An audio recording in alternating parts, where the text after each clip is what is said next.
Shalom à toutes, shalom à tous, bienvenue sur Mirador Podcast. C'est un plaisir pour nous de vous retrouver aujourd'hui pour notre podcast Message inspiré. Et pour ce moment d'édification spirituelle, nous poursuivons aujourd'hui notre série sur la véritable lumière. Christ est la lumière du monde, que sa gloire recouvre la terre, puissance infinie qui libère, son nom est saint, il est saint, il est saint. La semaine dernière, nous avons vu pourquoi avancer vers la véritable lumière. Aujourd'hui, pour ce 13e épisode, nous parlons de qu'est-ce que demeurer dans la lumière. Il nous suffit de lire un livre passionnant pour l'avoir à l'esprit tant que l'histoire n'est pas terminée. De regarder un excellent film pour avoir hâte d'en connaître la suite, ou encore de suivre une série télévisée captivante pour avoir envie de regarder tous les épisodes d'un trait.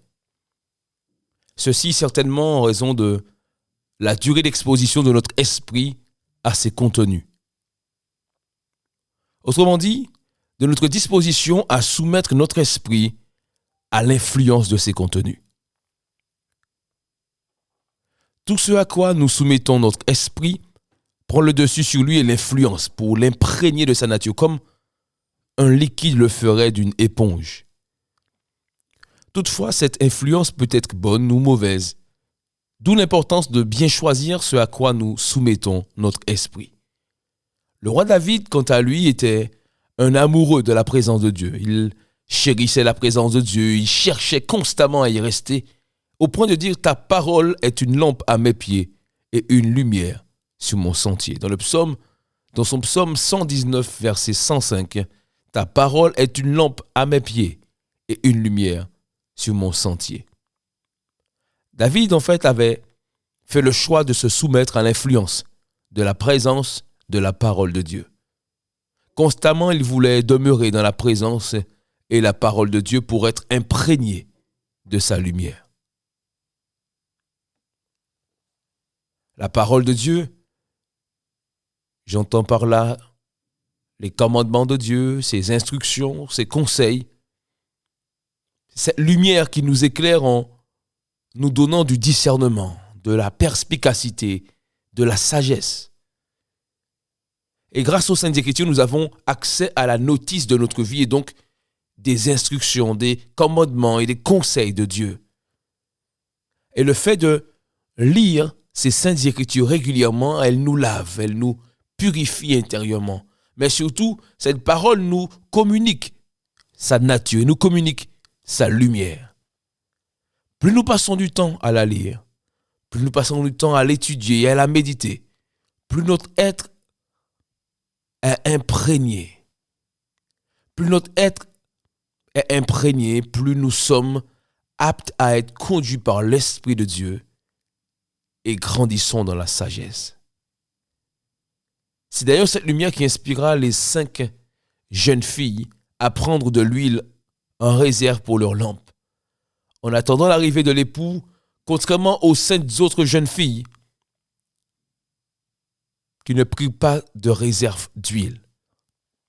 Cette parabole est la parabole des noces que vous pourrez retrouver dans Matthieu chapitre 25, où 10 vierges et sur 5 d'entre elles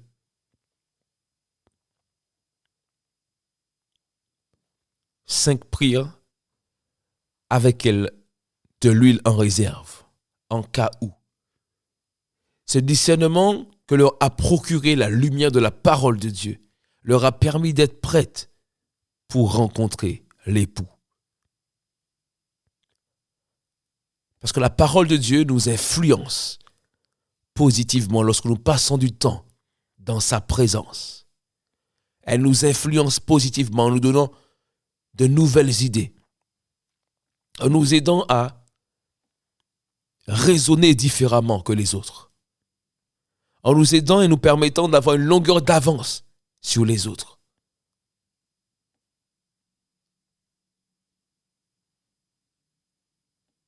Ta parole est une lampe à mes pieds et une lumière sur mon sentier.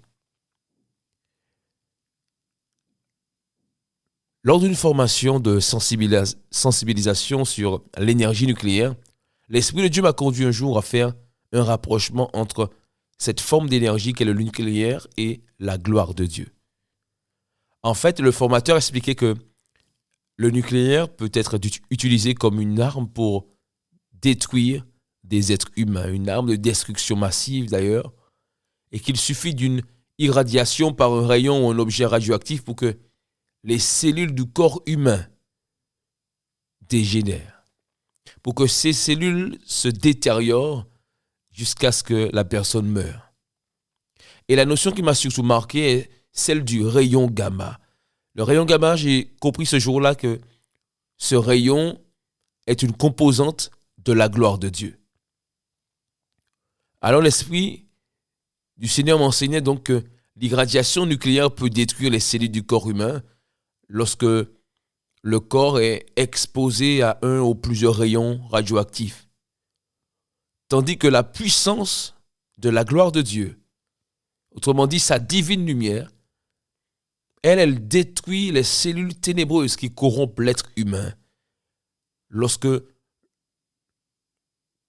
le corps d'une personne ou lorsque les êtres humains sont dans la présence de Dieu, la gloire, la lumière de Jésus-Christ détruit les cellules ténébreuses qui corrompent ces corps, sans pour autant détruire le corps. Au final, il s'agit de même principe, mais de deux finalités différentes. C'est d'ailleurs ce qu'a vécu Moïse.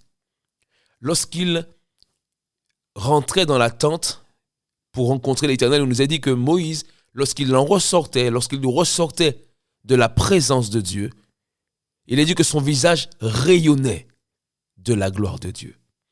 Au point où il était obligé de se couvrir le visage face au peuple. Lorsqu'il revenait vers le peuple, il était obligé de se couvrir le visage, il ne se rendait même pas compte. Ce sont les autres, les chefs du peuple, qui lui faisaient comprendre, le faisaient remarquer que son visage rayonnait de la gloire de Dieu. Et à ce moment, il était obligé de couvrir, de prendre un linge, un vêtement pour couvrir son visage. C'est ce qui arrive lorsque nous nous trouvons dans la présence de Dieu. Il se passe toujours quelque chose. Lorsque nous rentrons dans la présence de Dieu, réalisons qu'il se passe toujours quelque chose, même si nous avons l'impression qu'il ne s'est rien passé. Dans la présence de Dieu, il se passe toujours quelque chose. Et lorsque nous demeurons dans cette présence, nous ne restons plus la même personne. Car c'est dans sa présence que nous sommes transformés à l'image de Dieu. C'est dans sa présence que nous sommes changés, que nos cœurs sont restaurés, que nos vies sont renouvelées. Lorsque nous demeurons dans sa présence, nous devenons une nouvelle personne. Lorsqu'on parle ici de demeurer dans la vraie lumière, il s'agit donc de demeurer dans la présence de la parole de Dieu. Ta parole est une lampe à mes pieds, une lumière sur mon sentier. Une lumière sur mon sentier au sens où, désormais, le fait d'avoir demeuré, ou le fait de demeurer même dans cette présence, dans cette lumière, nous marchons avec assurance. La parole de Dieu nous transforme par le renouvellement de notre intelligence et sa présence nous donne de marcher avec une pleine assurance. Plus besoin de nous soucier du lendemain. Plus besoin de nous soucier de la vie des autres. Nous marchons avec une pleine assurance. Nous marchons dans la lumière du Seigneur Jésus-Christ. Et plus notre exposition à la véritable lumière sera longue, plus nous en serons imprégnés.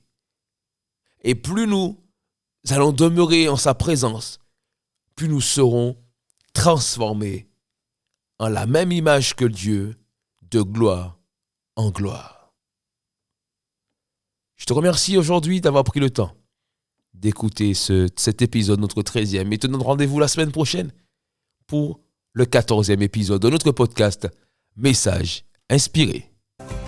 Christ est la lumière du monde, que sa gloire couvre la terre, puissance infinie qui libère.